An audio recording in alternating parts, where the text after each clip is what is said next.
Hey guys, it's the Tinman. Long time no see, I feel. So, some changes. I just want to talk about some changes, okay? On my channel, I've been talking about a lot of the characteristics of Bigfoot. And I don't think anybody's listening. I've been going around and checking out a few other people's channels and stuff, and we all sound like we're nuts. I don't agree with a lot of the Bigfoot people out there on the so-called invisibleness of Bigfoot and living within things, or else there's all these other elves that are living within things and they're showing their faces in the trees and all that kind of stuff. If you listen to me, I don't talk about that stuff.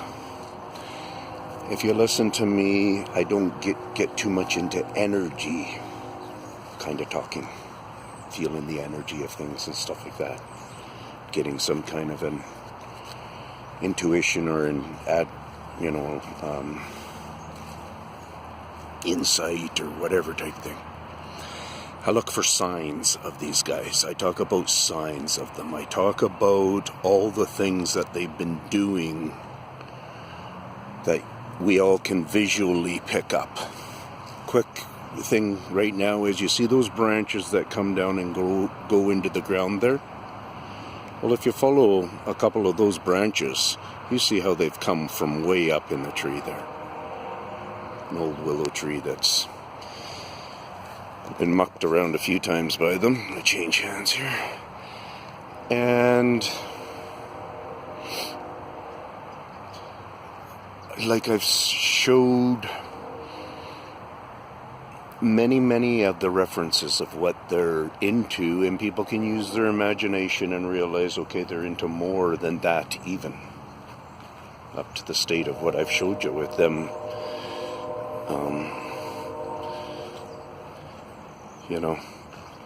And there's so much of it has been backed by the physical evidence of what I've been videotaping.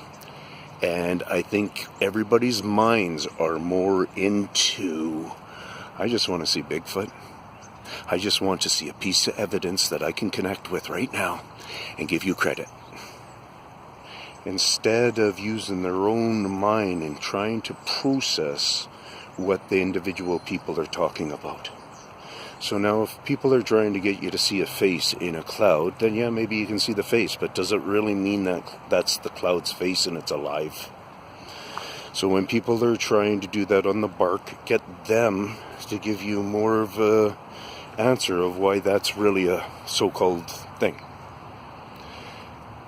Challenge me on if you challenge me like an idiot by just calling me an idiot, then I most likely don't respond. But sometimes I still even give a thumbs down with the stupid comments, and I respond, and next time I'm around, a week, 2 weeks, 5 months, whatever it is later, and I see that and it's still up, then I delete you if you haven't responded. I actually do quite a courtesy of I got a lot of videos up. I don't get a huge amount of questions, but there's people who are talking about show us the evidence on videos and stuff, and it's like I've shown my piece and I've explained the story on how my DNA is in a piece of deer bone like this, how it was cleaned, how I see their DNA would be mixed with it. I explained the whole breakdown of that and explained that I have this piece, and when I can afford to do it, I will have the testing done. But it has to come down to a thing of finance. But when you look at that bone and you follow my words and listen to how I explain how that bone's working and stuff, you're denying it would just be based on you don't trust me. It wouldn't be based on that story, because that's an unreal put together then story of how there's DNA there. You go to my video first face to face. And if you see something in there, keep watching it for a few more times and realize it becomes more aware to you of what you're really looking at. Like, you guys are so excited about, oh, he did see one. And then you run out the door and looking for your next one instead of sitting there and trying to figure out information from other people. Truly giving them some credit and stuff like that. If you can't, and then same with me. The people that see things in the trees and the spirit world and understand all that different kind of things. I am not saying that there's no realist to it. I don't connect with it, is what I'm telling you. But most of you people are claiming that you're connecting with Sasquatch beings, with Bigfooted beings also. I think I hear that in a lot of those people who are into the spirit kind of different things also are connecting with that. Well, if you go to my first face-to-face video and you don't get a really cool experience there with a little guy being one minimally, the one that I present the most, and he's right in this area, 2 minutes, or you look right 2 minutes right in there, and it will be an awesome experience for you. Not part of the screen. And if you don't get that experience, ask me a question there. Tell me, Ian, prove it. I don't see him there. I'll walk you through some steps, and maybe you get the enlightened. If not, then I do have a 50-second video of it up on the face-to-face, where I might call it Mother's Arms Wrapped Around a Youngster or something. And it's high def. So the same imaging, just only 50 seconds though. So I have really excellent proof beyond most people where they're talking about they're 30 meters away or they're 50 meters away or whatever type thing.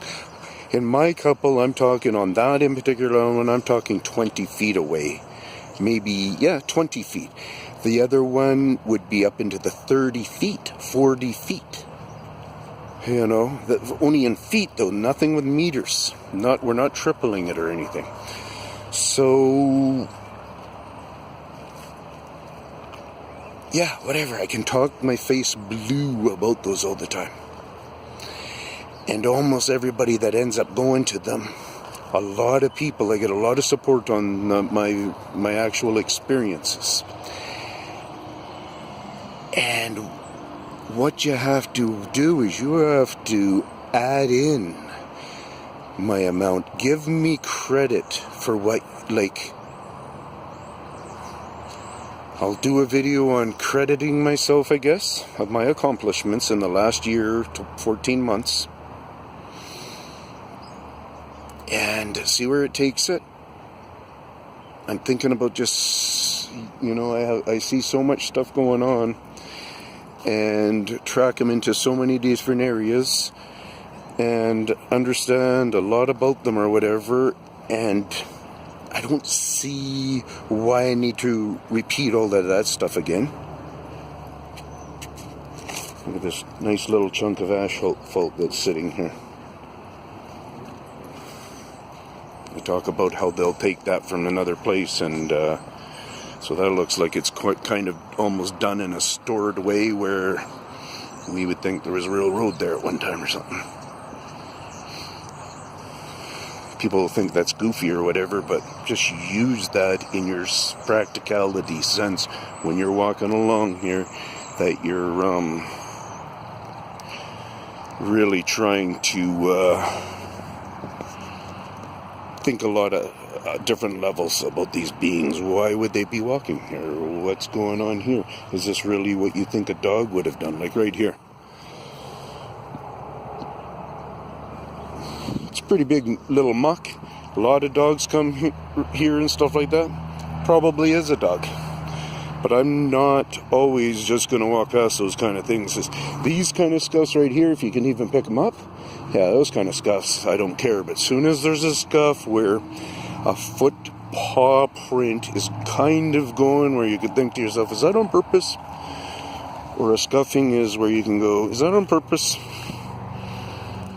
Then that's when, and that's how my brain works. So I look at that plant there. Is it broken on purpose? I look at some dog shit, how it's piled somewhere. Could that have been picked up and put there? You look for some marks on it. See if there's a pickup mark on it or anything like that. Quickly just examine and think for a moment. I harshly do that. It's all where my brain goes, and I'm damn good at it, and that's why I call myself the tracker. Anybody wants to challenge me in tracking, come on out, man. I'm the only person who can track that I know of that talks about it. People know where to go, they know little signs or whatever. I'm talking about full-out tracking. Peace out, Tinman.